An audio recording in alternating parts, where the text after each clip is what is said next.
Le duel dans lequel Porto avait joué un rôle si brillant ne lui avait pas fait oublier le dîner auquel l'avait invité la femme du procureur. Le lendemain, vers 1 heure, il se fit donner le dernier coup de brosse par Mousqueton, et s'achemina vers la rue aux Ours, du pas d'un homme qui est en double bonne fortune. Son cœur battait, mais ce n'était pas, comme celui de D'Artagnan, d'un jeune et impatient amour. Non, un intérêt plus matériel lui fouettait le sang, il allait enfin franchir ce seuil mystérieux, gravir cet escalier inconnu qu'avaient monté, un à un, les vieux écus de maître Coquenard. Il allait voir en réalité certains bahuts dont 20 fois il avait vu l'image dans ses rêves, bahuts de forme longue et profonde, cadenassés, verrouillés, scellés au sol, bahuts dont il avait si souvent entendu parler, et que les mains un peu sèches, il est vrai, mais non pas sans élégance de la procureuse, allaient ouvrir à ses regards admirateurs. Et puis lui, l'homme errant sur la terre, l'homme sans fortune, l'homme sans famille, le soldat habitué aux auberges, aux cabarets, aux tavernes, aux posadas, le gourmet forcé pour la plupart du temps de s'en tenir aux lipées de rencontres, il allait tâter des repas de ménage, savourer un intérieur confortable, et se laisser faire à ces petits soins, qui, plus on est dur, plus ils plaisent, comme disent les vieux soudards. Venir en qualité de cousin s'asseoir tous les jours à une bonne table, dérider le front jaune et plissé du vieux procureur, plumer quelque peu les jeunes clercs en leur apprenant la bassette, le passe-dix et le lance-quenet dans leurs plus fines pratiques, et en leur gagnant par manière d'honoraires, pour la leçon qu'ils leur donneraient en 1 heure, leurs économies d'un mois, tout cela souriait énormément à Porto. Le mousquetaire se retraçait bien, de ci, de là, les mauvais propos qui couraient dès ce temps-là sur les procureurs et qui leur ont survécu, la lésine, la rognure, les jours de jeûne, mais comme, après tout, sauf quelques accès d'économie que Porto avait toujours trouvé fort intempestifs, il avait vu la procureuse assez libérale, pour une procureuse, bien entendu, il espéra rencontrer une maison montée sur un pied flatteur. Cependant, à la porte, le mousquetaire eut quelques doutes, l'abord n'était point fait pour engager les gens, allée puante et noire, escalier mal éclairé par des barreaux au travers desquels filtrait le jour gris d'une cour voisine, au premier une porte basse et ferrée d'énormes clous comme la porte principale du grand Châtelet. Porto heurta du doigt, un grand clerc pâle et enfoui sous une forêt de cheveux vierges vint ouvrir et salua de l'air d'un homme forcé de respecter à la fois dans un autre la haute taille qui indique la force, l'habit militaire qui indique l'état, et la mine vermeille qui indique l'habitude de bien vivre. Autre clerc plus petit derrière le premier, autre clerc plus grand derrière le second, saute-ruisseau de 12 ans derrière le troisième. En tout, 3 clercs et demi, ce qui, pour le temps, annonçait une étude des plus achalandées. Quoique le mousquetaire ne dût arriver qu'à 1 heure, depuis midi la procureuse avait l'œil au guet et comptait sur le cœur et peut-être aussi sur l'estomac de son adorateur pour lui faire devancer l'heure. Madame Coquenard arriva donc par la porte de l'appartement, presque en même temps que son convive arrivait par la porte de l'escalier, et l'apparition de la digne dame le tira d'un grand embarras. Les clercs avaient l'œil curieux, et lui, ne sachant trop que dire à cette gamme ascendante et descendante, demeurait la langue muette. « C'est mon cousin », s'écria la procureuse, « entrez donc, monsieur Porto. » Le nom de Porto fit son effet sur les clercs, qui se mirent à rire, mais Porto se retourna, et tous les visages rentrèrent dans leur gravité. On arriva dans le cabinet du procureur après avoir traversé l'antichambre où étaient les clercs, et l'étude où ils auraient dû être. Cette dernière chambre était une sorte de salle noire et meublée de paperasses. En sortant de l'étude on laissa la cuisine à droite, et l'on entra dans la salle de réception. Toutes ces pièces qui se commandaient n'inspirèrent point à Porto de bonnes idées. Les paroles devaient s'entendre de loin par toutes ces portes ouvertes, puis, en passant, il avait jeté un regard rapide et investigateur sur la cuisine, et il s'avouait à lui-même, à la honte de la procureuse et à son grand regret, à lui, qu'il n'y avait pas vu ce feu, cette animation, ce mouvement qui, au moment d'un bon repas, règne ordinairement dans ce sanctuaire de la gourmandise. Le procureur avait sans doute été prévenu de cette visite, car il ne témoigna aucune surprise à la vue de Porto, qui s'avança jusqu'à lui d'un air assez dégagé et le salua courtoisement. « Nous sommes cousins, à ce qu'il paraît, monsieur Porto, » dit le procureur en se soulevant à la force des bras sur son fauteuil de canne. Le vieillard, enveloppé dans un grand pourpoint noir où se perdait son corps fluet, était vert et sec, ses petits yeux gris brillaient comme des escarboucles, et semblait, avec sa bouche grimaçante, la seule partie de son visage où la vie fût demeurée. Malheureusement les jambes commençaient à refuser le service à toute cette machine osseuse, depuis 5 ou 6 mois que cet affaiblissement s'était fait sentir, le digne procureur était à peu près devenu l'esclave de sa femme. Le cousin fut accepté avec résignation, voilà tout. Maître Coquenard Ingambe eut décliné toute parenté avec monsieur Porto. « Oui, monsieur, nous sommes cousins », dit sans se déconcerter Porto, qui, d'ailleurs, n'avait jamais compté être reçu par le mari avec enthousiasme. Par les femmes, je crois, dit malicieusement le procureur. Porthos ne sentit point cette raillerie et la prit pour une naïveté dont il rit dans sa grosse moustache. Madame Coquenard, qui savait que le procureur naïf était une variété fort rare dans l'espèce, sourit un peu et rougit beaucoup. Maître Coquenard avait, dès l'arrivée de Porthos, jeté les yeux avec inquiétude sur une grande armoire placée en face de son bureau de chêne. Porthos comprit que cette armoire, quoiqu'elle ne répondît point par la forme à celle qu'il avait vue dans ses songes, devait être le bienheureux bahut, et il s'applaudit de ce que la réalité avait 6 pieds de plus en hauteur que le rêve.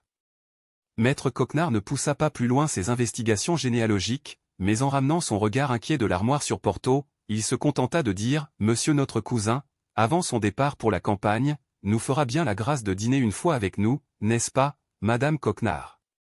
Cette fois, Porthos reçut le coup en plein estomac et le sentit, il paraît que de son côté Madame Coquenard non plus n'y fut pas insensible, car elle ajouta « Mon cousin ne reviendra pas s'il trouve que nous le traitons mal, mais, dans le cas contraire, il a trop peu de temps à passer à Paris, et par conséquent à nous voir, pour que nous ne lui demandions pas presque tous les instants dont il peut disposer jusqu'à son départ. » Oh! Mes jambes, mes pauvres jambes! Où êtes-vous, murmura Coquenard. Et il essaya de sourire. Ce secours qui était arrivé à Porthos au moment où il était attaqué dans ses espérances gastronomiques inspira au mousquetaire beaucoup de reconnaissance pour sa procureuse. Bientôt l'heure du dîner arriva. On passa dans la salle à manger, grande pièce noire qui était située en face de la cuisine. Les clercs, qui, à ce qu'il paraît, avaient senti dans la maison des parfums inaccoutumés, étaient d'une exactitude militaire, et tenaient en main leurs tabourets, tout près qu'ils étaient à s'asseoir. On les voyait d'avance remuer les mâchoires avec des dispositions effrayantes. Tudieu, pensa Porthos en jetant un regard sur les 3 affamés, car le saute-ruisseau n'était pas, comme on le pense bien, admis aux honneurs de la table magistrale, Tudieu. À la place de mon cousin, je ne garderai pas de pareils gourmands. On dirait des naufragés qui n'ont pas mangé depuis 6 semaines. Maître Coquenard entra, poussé sur son fauteuil à roulettes par Madame Coquenard, à qui Porthos, à son tour, vint en aide pour rouler son mari jusqu'à la table. À peine entré, il remua le nez et les mâchoires à l'exemple de ses clercs. « Oh!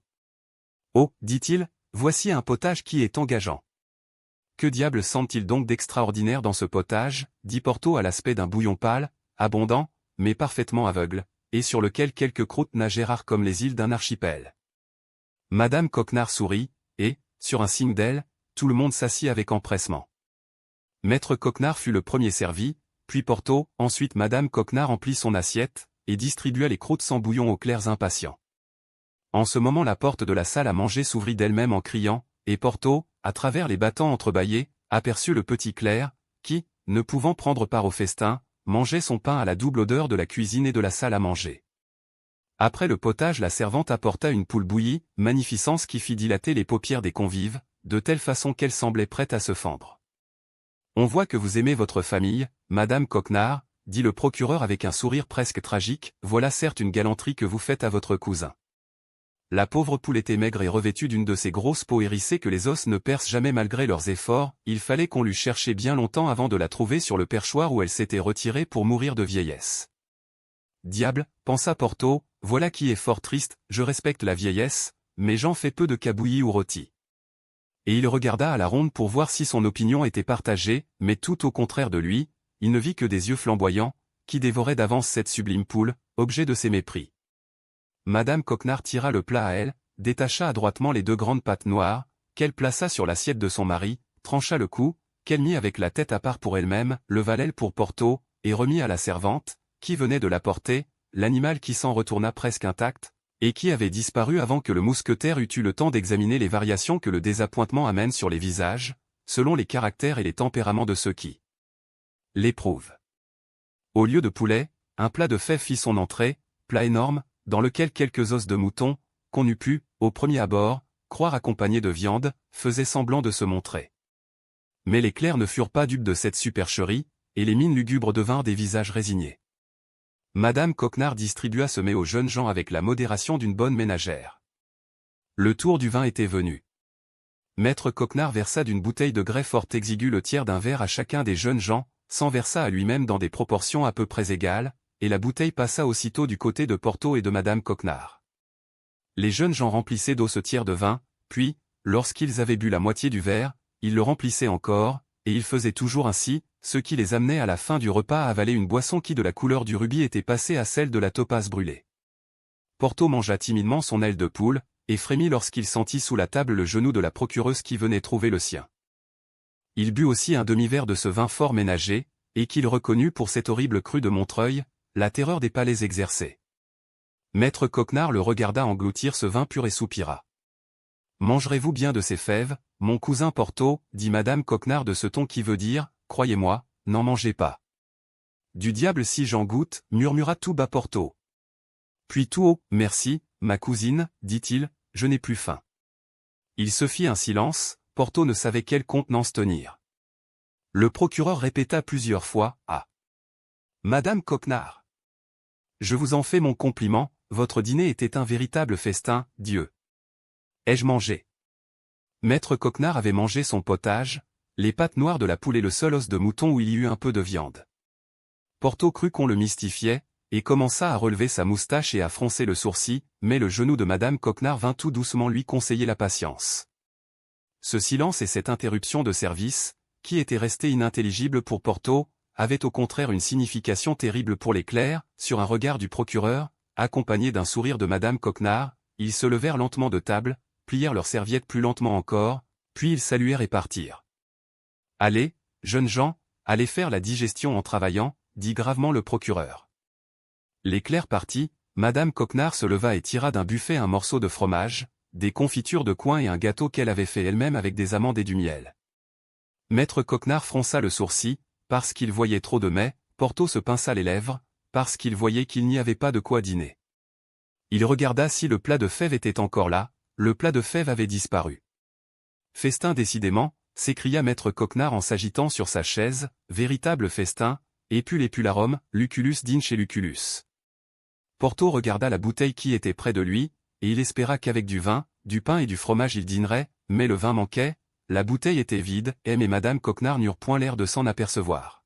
« C'est bien, » se dit Porto à lui-même, « me voilà prévenu. » Il passa la langue sur une petite cuillerée de confiture, et s'englua les dents dans la pâte collante de Madame Coquenard. « Maintenant, » se dit-il, « le sacrifice est consommé. Ah ! Si je n'avais pas l'espoir de regarder avec Madame Coquenard dans l'armoire de son mari. » Maître Coquenard, après les délices d'un pareil repas, qu'il appelait un excès, éprouva le besoin de faire sa sieste. Porto espérait que la chose aurait lieu séance tenante et dans la localité même, mais le procureur maudit ne voulut entendre à rien, il fallut le conduire dans sa chambre et il cria tant qu'il ne fut pas devant son armoire, sur le rebord de laquelle, pour plus de précaution encore, il posa ses pieds. La procureuse emmena Porto dans une chambre voisine et l'on commença de poser les bases de la réconciliation. « Vous pourrez venir dîner 3 fois la semaine, » dit Madame Coquenard. « Merci, » dit Porto, « je n'aime pas à abuser, d'ailleurs, il faut que je songe à mon équipement. »« C'est vrai, » dit la procureuse en gémissant, « c'est ce malheureux équipement. »« Hélas !»« Oui, » dit Porto, « c'est lui. »« Mais de quoi donc se compose l'équipement de votre corps, monsieur Porto ?»« Oh !»« De bien des choses, » dit Porto, « les mousquetaires, comme vous savez, sont soldats d'élite, et il leur faut beaucoup d'objets inutiles aux gardes ou aux Suisses. Mais encore, détaillez-le-moi. »« Mais cela peut aller à, » dit Porto, qui aimait mieux discuter le total que le menu. La procureuse attendait frémissante. « À combien, dit-elle, j'espère bien que cela ne passe point. » Elle s'arrêta, la parole lui manquait. « Oh ! Non, dit Porto, cela ne passe point de 1500 livres, je crois même qu'en y mettant de l'économie, avec 2000 livres je m'en tirerai. »« Bon Dieu, 2000 livres !» s'écria-t-elle, mais c'est une fortune. Porto fit une grimace des plus significatives, Madame Coquenard la comprit. « Je demandais le détail, dit-elle, parce qu'ayant beaucoup de parents et de pratiques dans le commerce, j'étais presque sûr d'obtenir les choses à 100% au-dessous du prix où vous les payeriez vous-même. »« Ah ! Ah, fit Porto, si c'est cela que vous avez voulu dire. »« Oui, cher monsieur Porto. »« Ainsi ne vous faut-il pas d'abord un cheval ? » ?»« Oui, un cheval. »« Eh bien, justement j'ai votre affaire. » Ah, dit Porto rayonnant, voilà donc qui va bien quant à mon cheval, ensuite il me faut le harnachement complet, qui se compose d'objets qu'un mousquetaire seul peut acheter, et qui ne montera pas, d'ailleurs, à plus de 300 livres. 300 livres, alors mettons 300 livres, dit la procureuse avec un soupir. Porthos sourit, on se souvient qu'il avait la selle qui lui venait de Buckingham, c'était donc 300 livres qu'il comptait mettre sournoisement dans sa poche. Puis, continua-t-il, il y a le cheval de mon laquais et ma valise, quant aux armes, il est inutile que vous vous en préoccupiez, je les ai. Un cheval pour votre laquais, reprit en hésitant la procureuse, mais c'est bien grand seigneur, mon ami. Et madame, dit fièrement Porthos, est-ce que je suis un croquant, par hasard? Non, je vous disais seulement qu'un joli mulet avait quelquefois aussi bon air qu'un cheval, et qu'il me semble qu'en vous procurant un joli mulet pour Mousqueton, va pour un joli mulet, dit Porthos, vous avez raison, j'ai vu de très grands seigneurs espagnols dont toute la suite était à mulet. Mais alors, vous comprenez, madame Coquenard, un mulet avec des panaches et des grelots? Soyez tranquille, dit la procureuse. Reste la valise, reprit Porthos. Oh! Que cela ne vous inquiète point, s'écria madame Coquenard, mon mari a 5 ou 6 valises, vous choisirez la meilleure, il y en a une surtout qu'il affectionnait dans ses voyages, et qui est grande à tenir un monde. Elle est donc vide, votre valise, demanda naïvement Porthos. Assurément qu'elle est vide, répondit naïvement de son côté la procureuse. Ah! Mais la valise dont j'ai besoin est une valise bien garnie, ma chère. Madame Coquenard poussa de nouveaux soupirs. Molière n'avait pas encore écrit sa scène de l'avare. Madame Coquenard a donc le pas sur Harpagon. Enfin le reste de l'équipement fut successivement débattu de la même manière, et le résultat de la scène fut que la procureuse demanderait à son mari un prêt de 800 livres en argent, et fournirait le cheval et le mulet qui auraient l'honneur de porter à la gloire Porthos et Mousqueton. Ces conditions arrêtées, et les intérêts stipulés ainsi que l'époque du remboursement, Porthos prit congé de madame Coquenard. Celle-ci voulait bien le retenir en lui faisant les yeux doux, mais Porthos prétexta les exigences du service, et il fallut que la procureuse cédât le pas au roi. Le mousquetaire rentra chez lui avec une fin de fort mauvaise humeur. HTML chapitre 33. Soubrette tes maîtresse cependant.